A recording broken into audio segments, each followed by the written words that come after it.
Hello, it's Rhea. Wherever you are and whatever time it is, I hope you are enjoying yourself. Today we're going to be doing a alcohol marker illustration. It's a drawing of Encore from Wuthering Waves because I haven't used alcohol markers in a while, but they're like my primary go-to for a medium to use. Basically right now I'm just touching up the sketch that I did with the palette color Eno, and you can see I put a clip on the side where I did a digital sketch in Procreate and I printed that out, and then using my iPad as a light box essentially because I don't have one, I traced over that digital sketch that I printed out. And that's how I got the sketch. So after touching up the important details, I erased most of it with the gummy eraser, but I can still see generally where I need to color, so yeah, I just jumped straight into coloring. Also, sorry for not showing the sketch process, but since it's been a while since I filmed, and also it's been a while since I've done a traditional illustration, kind of wanted to keep it as simple as possible, and I also wanted to focus more on the usage of the markers as well. And so with that said, we are on the skin for right now. We're just kind of getting into things. Also, I'll put up a brief picture of Encore if you don't know who she is. She's very cute, and I have played so much Wuthering Waves, too much, but I can yap about that another time. This process of coloring is going to be in real time just for a little bit at the beginning, for you kind of like get the general idea of it and also how horrible I'm doing on terms of like coloring the skin. And then after like a couple minutes, we're going to speed up because it's just like, I don't really see much merit in showing the entire process right now because I don't really know exactly what I'm doing, nor do I feel like it looks good. So seeing this in real time is only gonna make your brain hurt more. You know, it's fine, we can skip it. I feel like I don't use any medium frequently enough to like have the confidence to say that I'm completely owning it.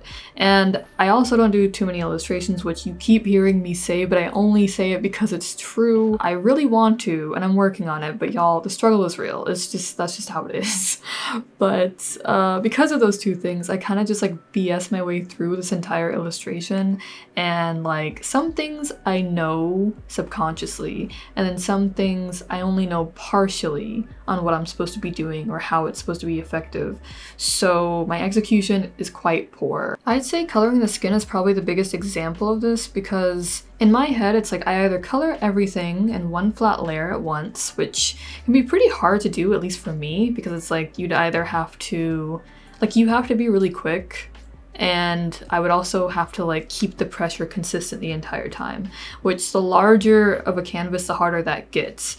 And the other approach is you can color things in sections, which a lot of people do, and it makes a lot more sense. But for both of these methods, I feel like timeliness is definitely apparent, at least to some degree, which sucks for me because I am not only panicking because of that, but I also am inconsistent because I can't commit to a specific idea, and so it's just a mess. And this isn't me trying to be hard on myself for like literally no reason at all. It's like, I know I want to do better and that I can be doing better if I just kind of think a little bit more about it. Like y'all can see the full time, you see how this is going. It's kind of atrocious. Like I get that there's the issue of doing this on, well, I'm sure mini paper, it'll like, there's like a difference from when you first lay the color down versus when it dries. And that I kind of like, I'm used to, like it's not too big of an issue. The issue for me is the fact that I'm doing all these sections so inefficiently and inconsistently, and again I'm panicking, so it's like I jump from one section and I'm like, wait, no, this needs to dry too, or this needs to be blended too, and it's like, it's just so bad. There was no reason for me to be doing all of this. And so the marker pigment started to pool because I wasn't coloring anything properly. So another issue with this illustration was my color selection, specifically for the hair. I wanted multiple hues and shades, which is fine, but I had surprisingly limited amounts of pinks for my markers. And I say surprisingly because if you know anything about me, it's really not an odd thing for me to be drawing or coloring someone with pink hair. It's actually kind of a habit at this point, which I guess kind of checks out because maybe I didn't have the right colors because they're constantly running out of ink. I don't know. But basically, I would have been fine in hindsight if I just had 2 colors max for the pinks because alcohol markers blend and layer really well by nature. So like, it's really not that big of an issue. But if I wanted to defend myself, I could say that Encore has multiple kinds of pink in her design, and I could argue that hardly any 2 markers that I had would have went well enough together by themselves, but I digress. Like, I swatched so many different pinks across all my different markers, and it was just nothing. So it was quite a stretch, and it's a me problem that I could have solved if I thought a little bit more about it. But I really am quite limited on my markers, and while it wasn't the lead reason of my hindrance in this illustration, it definitely played a part. So because all the colors in my Sanjoki alcohol marker set, which was like, I think 119 colors, like because they all shifted from whenever I initially had them and swatched them, like the hues were not the same as what they used to be. That's never happened to me before, and I was like, yikes. So I gave them to my mom because she likes to use stationery and planner items and stuff. So now I'm wondering if I should slowly continue getting more Copic markers, or if I should just get an ohuhu set, because at this point they both feel like valid options, and I also found out that ohuhu now has refills, which kind of makes me even more compelled to go for them as like the cheaper option, but I really don't know. There's much to think about. You're more than welcome to share your input on that. Actually, I want to do another video with markers kind of on a more casual scale and improving my skills on using them by practicing portraits or like headshots of people or characters. So let me know if you'd like me to use multiple markers in that video, and I can kind of compare them and see how that goes. I might low-key do that for my own research options as well, but like, we love input in this house. It's okay, you can say it.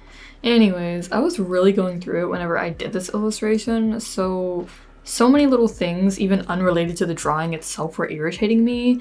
It's like my bangs were getting in my face, or I just suddenly had to sneeze. Like, I don't know, I think I was just a little bit overly uptight in general. Again, I'm not used to illustrations, and I also forget how long it can take for you to just be locked in on one. Like, you're just sitting there trying to focus and polish something, so anything distracting you gets like 10 times more irritating. So yeah, I think like the panicking of my mistakes and then the frustration of things getting worse when I tried to fix them, that was definitely getting to me. And then to top it all off, it's like I'm filming this to post online, which kind of makes it all even more tense and awful. So, I mean, I enjoyed it eventually. Eventually, I just let it go. I think, because I was looking at my notes that I put down, so that way, whenever I go to like do this voiceover now, I can like see what I was thinking in real time. Girl, I was not happy. I was so done. I was just so over it, but at the same time, like, it got to a point where I was like, I don't even care if this looks like the worst, ugliest thing ever. I'm going to continue this drawing and I'm going to continue filming it because I'm getting through this. I don't care. So yeah, eventually I figured like, okay, this is as far as I can go with marker. Like, I literally, like, there's nothing else I can fix using solely alcohol markers. So I tried to salvage the rest of it with colored pencil and other supplies, and honestly, it's kind of a peak solution. You're gonna see it kind of switch over to that in a little bit, but I feel like for this case, it's because my skills were lacking, but I guess also in general, I personally like to use colored pencils with markers or watercolor because like there's a lot that you can add and they pair together pretty nicely in my opinion. And I initially thought that I would go with fine liner, but one, if I messed that up at this point, I would have just fully started crashing out because two, fine liner has a very strong look, or at least a lot stronger than colored pencils, so everything would pop out even more, and I wasn't sure if that's what I wanted. I was like, do I really want everything horrible to look even worse? Maybe not. Maybe we tone that down. So my approach was pretty good considering it's like I'm testing the waters with outlining in colored pencil. So it's like if I make a mistake, it can be solved with just a little bit of erasing. At some point, I just fully gave into it and I started having fun with things, and surely enough, I feel like it turned out pretty cute considering that I thought it'd be the worst thing I ever attempted. Like, I was like, this should have stayed in the draft. This should have stayed as not even a thought, honestly. And like, I know like the main thing for artists is like trust the process, right? But time and time again, I just just don't. I don't know. Like that trust the process thing is so freaking hard for me. And I think it's because like I'm a skeptical little shrimp. I just like what do you mean I'm supposed to just like do this and expect it to all go well? Like you need to calculate things. You need to understand what's going on. You need to like proof things as much as possible. And I think honestly it's a mix of both. It's definitely a mix of both. The part of like you take care of what you can control, right? You prep things, you do like a mock run. I always do like a thumbnail sized illustration test to see what colors that I have, but I didn't do it this time around because I'm a clown. Just then I had smudged like a dark gray type of stain with the first eraser, so I had to erase again with another eraser that was actually clean. And it's just stuff like that, you know, like stuff like that that was driving me slowly insane while trying to get this illustration done without completely hating everything and calling it quits. But it's okay because we got through it. I definitely cut corners, but I'd love to draw Encore again. I was like going to draw her sheepies as well because she has 2 sheeps, but I just ended up giving up because I was like, that's just too much work. I'm trying to get this done. I wanted this to just be a simple video to like come back with, and here we are. So, but she's really cute and I adore her design a lot. I also cried miserably whenever I played through her side story in the game because she really is like this precious little sister that I want to protect. And also, I love almost any fire user, so it's kind of like a rule that I have to collect all and any of them, which is kind of crazy because I'm actually not thinking about pulling for the new chick. What's her name? Hold on. Galbrina? Is that how you say it? Galbrina? Either way, probably not gonna get her. Sorry, girl. I don't know. Her design is fine, but it doesn't really appeal to me specifically. I don't really know how to explain it. I feel like I should get into Wuthering Waves rambles. Wow, what an alliteration. Another time. But if you'd like me to draw someone else, definitely let me know because I've been playing this game since release, so I feel like my fan art for it is definitely overdue. And yeah, there's a good handful of characters that I love. So I'm hoping I can get to drawing more of them in the future. Again, at this point, I'm just kind of going in and touching things up more and more bit by bit. So finally giving her some kind of eyebrows, the blushies, and then trying to fix her eye a little bit. I think the one on the right ended up so squinted compared to the one on the left because I thought like it'd be cuter if she was making sort of like a happier expression. And so I was like, well, typically your eyes squint a little bit more whenever you're like making a happy expression, right? But like, more or less, I just, all of this, I was just kind of like doing one thing and also continuing to do the opposite. So again, just chaos, but it's okay. Like, these are things that I can like salvage a little bit so it doesn't look as horrible.